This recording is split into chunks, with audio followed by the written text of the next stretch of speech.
soy Salvador. Aló, bueno. Venga, por favor, a mi casa. Aló. Aló. Venga a mi casa, por favor. ¿De qué número estás hablando? ¿Ah? ¿De qué número estás hablando? De celular. Dame el número, pues. 70, Ajá. 30, Ajá. 70. ¿Qué te pasa? Es que un hombre está peleando con mi mami. ¿Verdad? ¿Y dónde vive? No hay nadie ahí adulto que te pueda atender. Dame la dirección. Dame la dirección. ¿Dónde vivís? ¿Qué colonia? Aquí por Chucha. ¿Por dónde?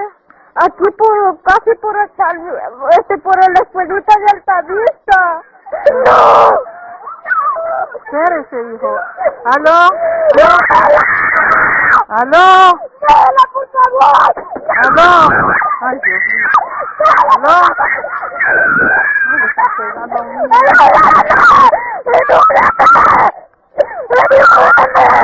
Oiga.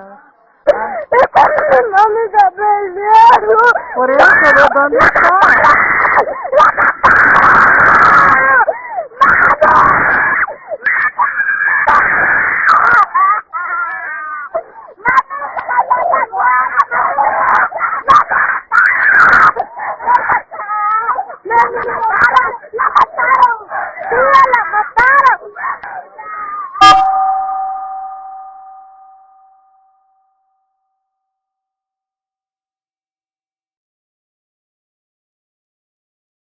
Hello everyone, let's get into this quickly.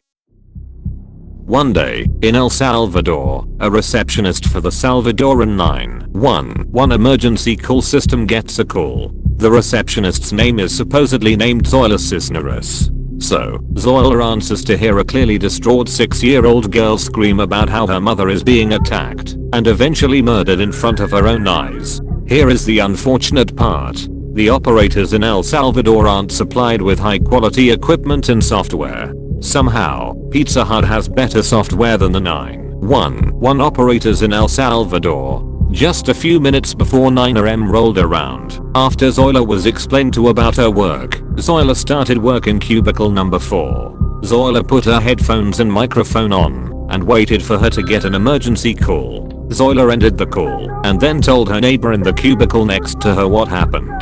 The cubicle neighbor told her that the kid could be trying to deceive Zoila. After seeing Zoila hesitate a lot, he tells her to maybe tell Corporal Rauder, her supervisor, what just happened. Zoila said this: I got up and went to tell the supervisor that I had just received a call and that the boy was screaming and that I thought he wanted help and that I had the number, and then he dialed the cell phone number and a man answered. He called him the loudspeaker to the earpiece and said, "We have received a call asking for help." The man told him no, that they had not called 911. The supervisor told him, of course, a child is saying that they are beating his mother. The other, no, here there has been a little problem between brothers, but everything is over, the children are scandalous. And then the supervisor hung up. What you just heard my text-to-speech voice say may have sounded wrong or confusing, so let me re-say it differently, hoping that you'll understand it better. So, the supervisor of the 911 operator called that number back, and a man picked up saying that no one called and that the children are scandalous. The man then said that there was just some brothers fighting. If the supervisor did actually call the number, then the man that picked up must have been one of the attackers trying to dismiss the actual situation. I personally don't think that the supervisor called back, because in the call, the 911 operator didn't write down the whole number, but it also sounds cutted from the original call. I'll let you hear that part of the call one more time. ¿Qué número estás hablando? De celular. Dame el número, pues. 70, Ajá. 30, Ajá. 70. ¿Qué te pasa? Okay, let's continue. After a week, a system operator was looking through files hoping to find a recording that could be used for some educational purposes. The system operator listened to it. That file was circulating around some agents and was passed along every computer until almost 2 years after the original call happened. A sergeant considered the call to be so important that it should be shared with the public. He then uploaded it to the internet. Lots of people ended up hearing the audio, and that led to many people asking questions about it. That year, being 2006, was not that great of a year for the police of El Salvador, considering the homicide rates were the highest that year. According to some of the agents of the 911 system, the Anti-Homicide Division and the Criminal Investigation Division were involved to help identify who the sergeant that uploaded the file to the internet was. A bit after a lot of information not related to the story, this comes out. The murdered woman in the audio's name is supposedly Clara. Whether or not that is her name, that is how we will be referencing her. So, Clara's mother, Luz, says this about what happened. What I'm going to tell you I have not told anyone, not even the police, and you have to promise me that you are not going to tell them either. She promises, and then Luz tells the story. Clara was the fourth of her Luz's daughters. Luz was a young mother, being 23, and she had 2 children from different fathers. It says here that he hardly visited his mother, but this is Google Translate, and I don't know who they are referring to when they say he. So, I'm going to assume it's one of the separate fathers. Let's continue. He drank lots, and when he drank he didn't mince his words. One day, he offended a woman they saw sitting at the entrance of a store. It was a seriously rude insult.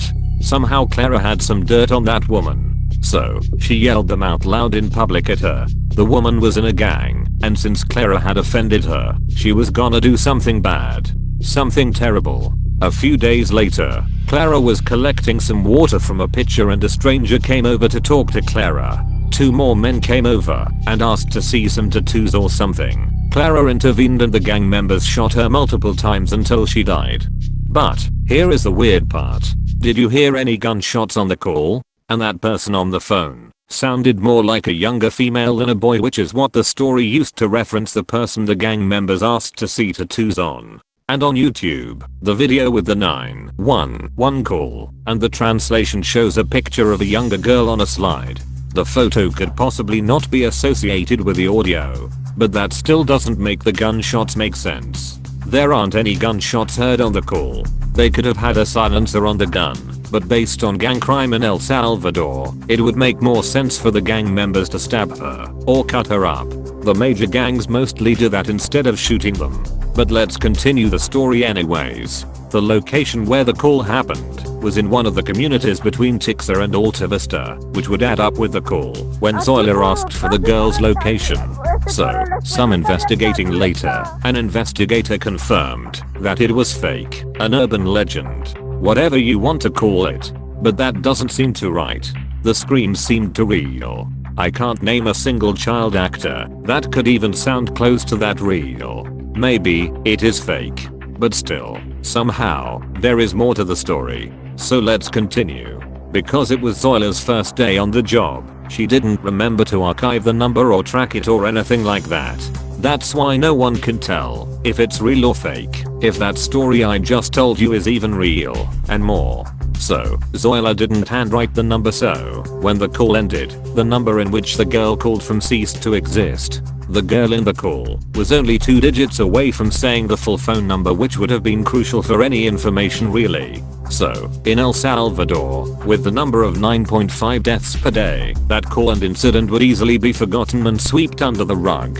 Still though, with the 9.5 deaths per day, finding a corpse between Tethys and Alta Vista would not be that difficult. So, this story is truly a mystery, and will probably never be confirmed to be real or fake.